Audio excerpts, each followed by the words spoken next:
addressing school safety. And while sports are important for school safety, we have to have a hearing on this committee to address school shootings and the safety of our children in American schools. To have woken up on December 14th, the 13th anniversary of Sandy Hook, to yet another incidence of school-based violence and shooting, and for this committee to have done nothing is beyond irresponsible. I sent a letter on September 12th, and while the chair has informed me that my comments were, quote, noted, as a member of this committee, I expect something more, and the American people, and I know that my constituents expect something more than just to normalize school shootings and teach our children how to shelter in place. So with that, I'll move on to the topic of... You just witnessed something absolutely incandescent with moral clarity, and you need to understand what just happened, because this is so much bigger than one Congresswoman raising her voice in a hearing room. This is the entire architecture of American complicity on full grotesque display, and Jahana Hayes just ripped the curtain back to expose the fetid machinery of Republican cowardice, operating in plain sight, while our children practice bleeding out in hallway corners. 13 years since Sandy Hook, 13 years since 21st graders and 6 educators were murdered, and here we are on the 13th remembrance of that unspeakable December 14th, watching a hearing on youth sports because apparently the House Education Committee has decided that the appropriate response to the epidemic slaughter of American school children is to discuss the character-building benefits of track and field while the blood is still fresh. Hayes sent a letter on September 12th, requesting a hearing on school shootings, and what did Chairman Tim Walberg give her? What crumb of acknowledgement did this former teacher from Connecticut receive for her desperate plea that maybe, just maybe, Congress could spare one afternoon to discuss why 39 school shootings occurred in 2024 alone, the second highest total since tracking began? He told her the request was noted. Noted like you note the weather. Noted like you note a typo in a memo. Noted with all the urgency of a man receiving his dry cleaning slip. And here's where it gets absolutely sickening, where the depravity reaches depths that should make every sentient being recoil in horror, because Chairman Walberg actually said during this hearing that this is a hearing on gun violence, and suggested that sports participation could curb school shootings, as if we're going to box our way out of the fact that 330 school shootings were recorded in 2024, the second highest number on record. Think about the cognitive dissonance required, the moral bankruptcy necessary to look at the parents of 20 children killed at Sandy Hook and tell them that intramural basketball is your legislative priority. At least 31 people died, and more than 100 were injured in school shootings just this year. This isn't policy disagreement. This is sociopathy dressed in parliamentary procedure. This is the normalization of mass child death wrapped in the rhetoric of institutional process. And Hayes is standing there saying what should be screamingly obvious to anyone with a functioning moral compass. We are teaching children how to shelter in place. We are training 6-year-olds to hide from gunmen. We are turning elementary schools into tactical environments, and the committee with jurisdiction over education policy cannot find time on its calendar to discuss this reality. But wait, because it gets so much worse, and you need to understand the full scope of Republican abdication here, the complete and total surrender to death cult politics that defines contemporary conservatism.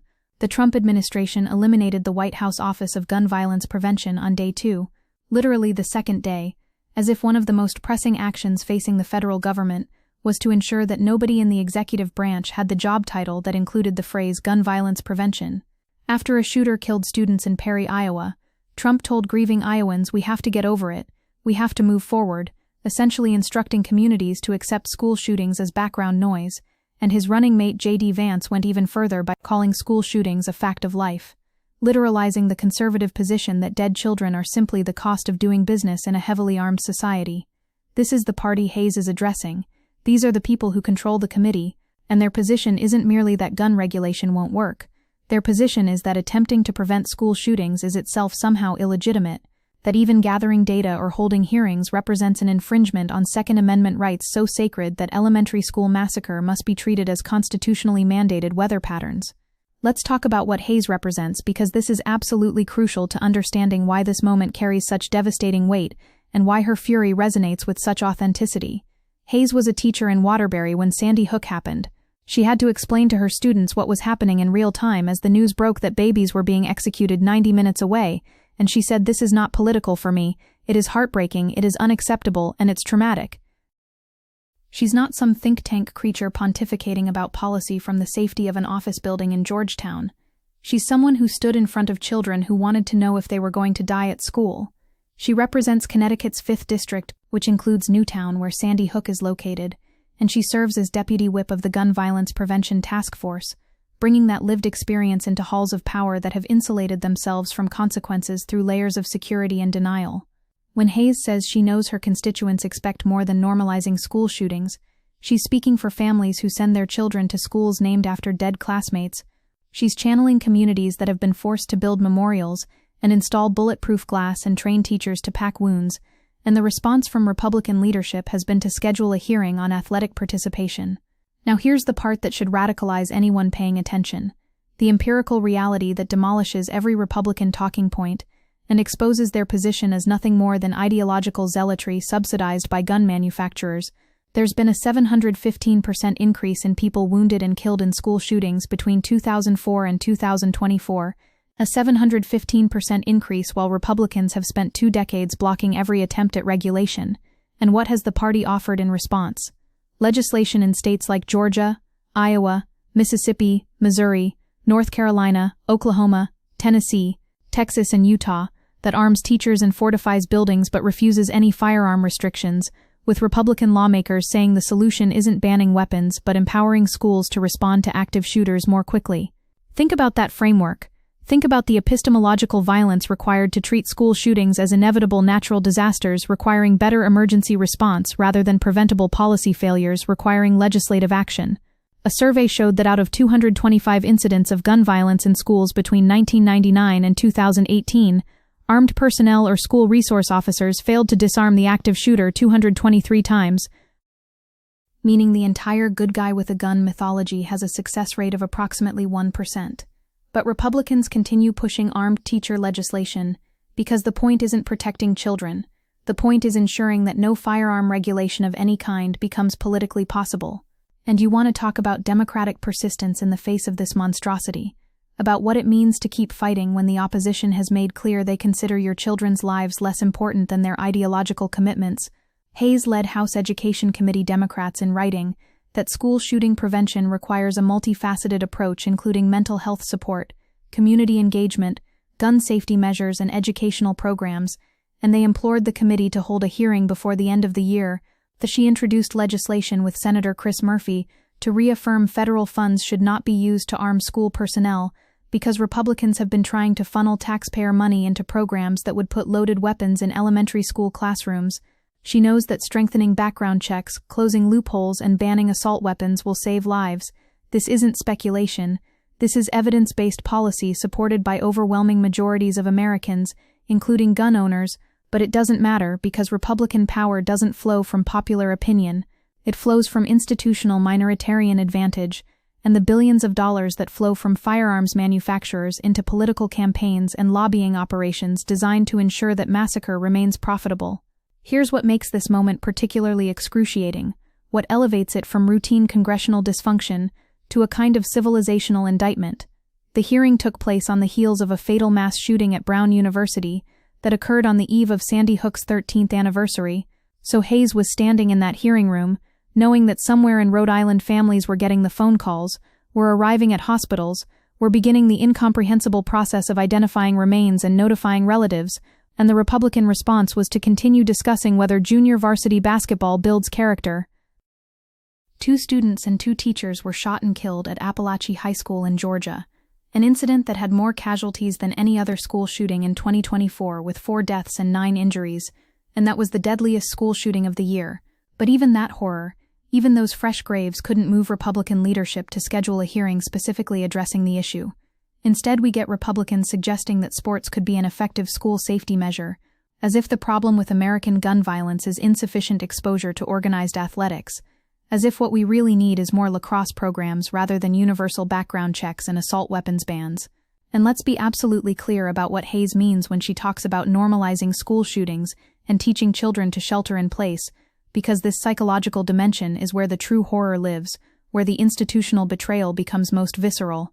Sandy Hook Promises programs have engaged more than 44 million participants since 2014, teaching people to recognize warning signs. 44 million Americans who've been trained to surveil their classmates and neighbors for signs of imminent violence, because we've decided as a society that constant vigilance is preferable to gun regulation. The rebuilt Sandy Hook Elementary incorporates bulletproof glass exteriors, fencing around the perimeter, and fortified safe rooms, turning an elementary school into a hardened target, and this is replicated across the country, with Connecticut schools spending millions of dollars hardening security, billions nationwide going into metal detectors and security cameras and armed guards and lockdown drills that traumatize children in the name of preparedness. We've created an entire infrastructure of childhood terror, a permanent state of low-level siege that conditions young people to accept violence as ambient environmental condition. And when Hayes says the American people expect something more than teaching kids to shelter in place, she's naming the monstrous bargain Republicans are demanding, that we restructure childhood itself around the possibility of massacre, rather than restrict access to weapons of war. Now watch how Republicans respond when Democrats actually try to do something, when they attempt to move legislation that might save lives, because the obstruction is breathtaking in its comprehensiveness. The last major congressional action on gun reform was June 2022, just over a month after Uvalde, and while it was nowhere near what Democrats or Biden hoped for, with provisions like universal background checks left out, the legislation's passage broke a decades-long stalemate. But Senator John Cornyn, a key negotiator, said we have gone about as far as we can go, and called Biden's continued advocacy the same old tired talking points, meaning that even the most modest incremental reforms are treated as the absolute ceiling of political possibility. 125 people die every day from gun violence. After high-profile massacres like Parkland and Santa Fe, GOP leaders blocked substantive gun reforms, and even modest measures with broad public support, like universal background checks, assault weapons bans, and federal red flag laws, have been repeatedly stonewalled, with a bipartisan House bill to expand background checks languishing without a Senate vote in 2019, and following Sandy Hook, it was primarily Republicans who filibustered stronger background check legislation in 2013. This is the pattern. This is the governing logic. Massacre happens. Democrats propose legislation supported by majorities of Americans. Republicans block it. Massacre happens again. Repeat unto eternity. Because the Second Amendment, as interpreted by contemporary conservatism, requires unlimited civilian access to military-grade firearms, regardless of body count. And here's Representative Suzanne Bonamici, making the point that should end the entire debate if we lived in a remotely rational political system. This subcommittee has held several hearings this year, but we have not had a single hearing related to gun violence. We can talk about reading, math, CTE, screen time, student privacy, sports. None of that matters if children are shot and killed. None of it matters. Education policy is meaningless if students are dead. Curriculum debates are irrelevant if the curriculum includes tactical response to active shooters. And yet the committee has found time for everything except the thing that determines whether children survive to receive an education. This is what institutional prioritization looks like, when one party has decided that certain questions cannot be asked, when they've determined that firearm access is so sacrosanct that even investigating the problem represents ideological contamination. When the committee did pass a bill to collect data on school shootings, it was approved 27-22 on a party line vote, with the Republican ranking member calling it a political stunt, meaning that even gathering information, even trying to understand the scope and nature of the problem, is treated as partisan attack, because once you acknowledge the data, you might feel obligated to do something about it. Let's zoom out and understand what this represents in the larger architecture of American political economy, because school shootings aren't random bolts from the blue, they're the entirely predictable outcome of policy choices made by Republicans in service to concentrated economic interests. Senator Richard Blumenthal said the gun industry profits from these deaths. The gun industry continues to hold its grip on the Trump administration and the Congress, naming the mechanism that converts dead children into quarterly earnings, the system whereby firearms manufacturers fund the campaigns of politicians who then block any regulation that might reduce sales. The power of the gun lobby, including major campaign contributions from the National Rifle Association, keeps lawmakers from considering gun safety measures popular with Americans, creating a doom loop where massacre drives gun purchases, which generates revenue that funds lobbying, that prevents regulation, that enables more massacres. This isn't politics. This is state-sponsored violence outsourced to the private sector. This is using the legislative process to ensure that profit remains extractable from tragedy, and Hayes is standing in the middle of this apparatus demanding that Congress acknowledge its complicity. And you want to understand the psychic toll this takes on the people trying to fight it. The existential weight of banging your head against a wall built from children's coffins while your colleagues discuss athletic budgets.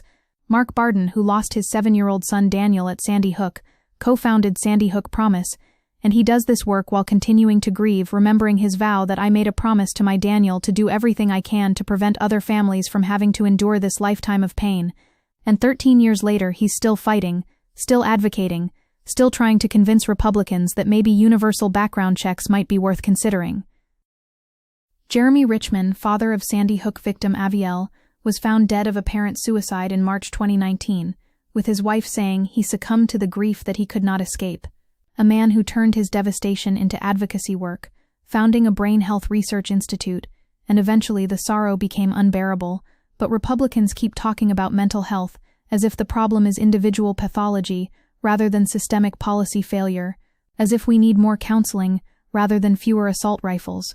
So when Jahana Hayes stands up in that hearing and says to have woken up on December 14th, the 13th anniversary of Sandy Hook, to yet another incident of school-based violence and shooting, and for this committee to have done nothing, is beyond irresponsible, she's not engaging in rhetorical excess, she's delivering a sober assessment of institutional collapse. She's documenting the moment when a governing body tasked with protecting children's educational welfare decides that discussing the leading cause of child death in educational settings falls outside its purview. Beyond irresponsible is exactly right, because responsibility implies some baseline obligation to address urgent problems within your jurisdiction, and Republicans have nullified that obligation through the theological commitment to gun rights that supersedes every other consideration, including the lives of schoolchildren. When she says the American people and I know that my constituents expect something more than just to normalize school shootings and teach our children how to shelter in place, she's articulating the minimum threshold of civilizational function, the absolute floor beneath which a society forfeits any claim to protecting its young, and Republicans are drilling through that floor with industrial equipment because acknowledging the problem would require confronting the political economy that benefits from its continuation. This is where we are. This is the state of American democracy in the third decade of the 21st century. A congresswoman from Connecticut standing in a hearing on youth sports begging her colleagues to address the fact that over 330 shootings took place at American schools in 2024, affecting hundreds of thousands of students, teachers, and families. And the response from Republican leadership is that her comments have been noted and filed away, and ignored, because the project of contemporary conservatism isn't governance, it's ensuring that certain questions never get asked, certain hearings never get scheduled, certain legislation never gets marked up, because once you start pulling that thread, the whole ideological edifice collapses, and you're forced to confront the reality that your political coalition has decided that mass child death is an acceptable price for maintaining unrestricted access to firearms. Hayes knows this, every Democrat in that room knows this, the parents of Sandy Hook know this, the survivors of Parkland and Uvalde and Appalachia know this, and somewhere in America right now a student is learning to barricade doors and identify exits and pack wounds because Congress has determined that the right to own AR-15-style rifles outweighs the right of children to attend school without rehearsing their own murders. And that's what you just watched. That's the viral clip distilled to its essence. One woman refusing to accept the normalization of atrocity, demanding that her colleagues acknowledge a moral crisis they've spent decades pretending doesn't exist, insisting that the minimum standard of legislative responsibility includes holding a hearing on the thing that's killing children under the committee's jurisdiction. The fact that this is considered remarkable, the fact that basic advocacy for addressing school shootings has become a viral moment precisely because it's so rare to see someone force the issue onto the congressional agenda, tells you everything you need to know about how thoroughly Republicans have captured the discourse and how completely they've succeeded in making massacre into background noise. But Hayes isn't letting it slide into the background. She's dragging it into the hearing room and demanding response. And when history renders its judgment on this era, the video of her remarks will stand as evidence that some people tried to stop it, some people fought to save lives, some people refused to normalize the unnormalizable, while their colleagues discussed the character-building properties of varsity athletics as children bled out in classrooms across the country.